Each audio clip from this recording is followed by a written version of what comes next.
The biggest part of Snow White that intrigued me to the story, and that I've always grown up loving, is I think every little girl has a little bit of snow in them. I think that that wide-eyed, innocent, just wanting to explore and the unknown as well as finding yourself, that's a big part of growing up in general.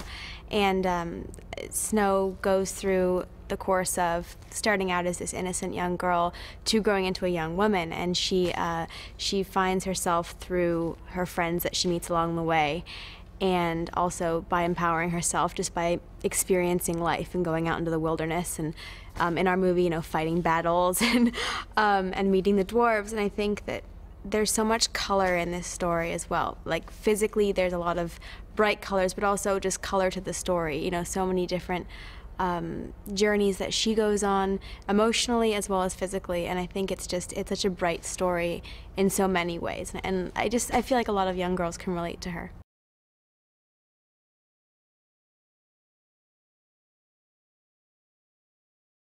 Our Snow White is about a young girl who has been locked away in a castle by her wicked stepmother, played by the awesome Julia Roberts. And she starts out as very much the fairy tale princess that everyone grew up loving and knowing. Very innocent, not knowing anything bad or negative going on in the kingdom. And her fairy tale godmother-esque figure, Baker Margaret, enlightens her and tells her that everything is not as it seems, and she really needs to go out and regain her kingdom and just go experience things because she's been locked away.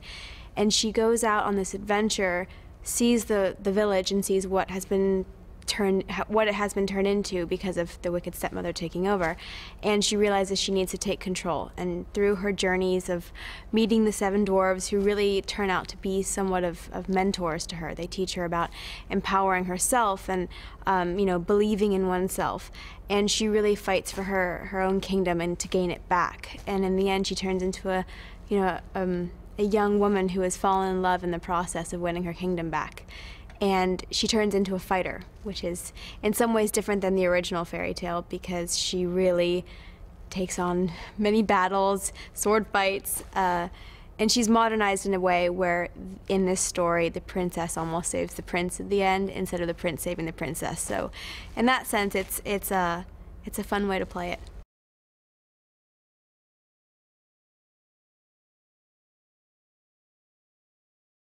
They come back saying the queen's getting married, and I think it's automatically the baron because he's been trying to marry Julia for a while, and they say the prince, and I'm automatically affected by feelings I don't necessarily understand because I've never been in love before, but I know that there's something wrong with the situation, and we have, you know, I've lost him to the queen in my eyes, but the dwarves see that there's love there and they won't give up, so they encourage me to join them in stealing the prince back from the queen's wedding, and it turns out that he is in fact under a spell. But you know, you can imagine the seven dwarves and I coming into the wedding and breaking it up and causing mayhem and stealing Army away under a spell, which we then bring back to the dwarves' house and try to break it with all sorts of crazy, funny torture that I'm sure he loved shooting.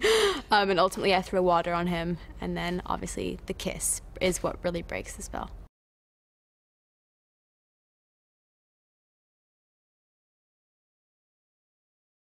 The ending of the movie is the huge dance number where you're celebrating life, you're celebrating believing in yourself, and basically spring is back, and the flowers are blooming, the color is back in all of the land, everything's going to be okay, and it's just kind of a celebration of life, and we all parade out of the castle singing and dancing.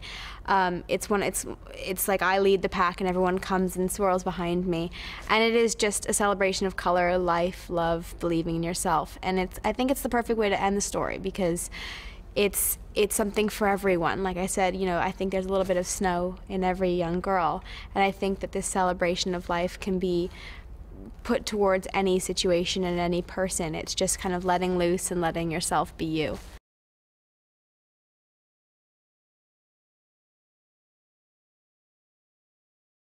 The costumes are out of this world. I always wanted to do a period piece, and these costumes are, they're couture. I mean, they're wearing art.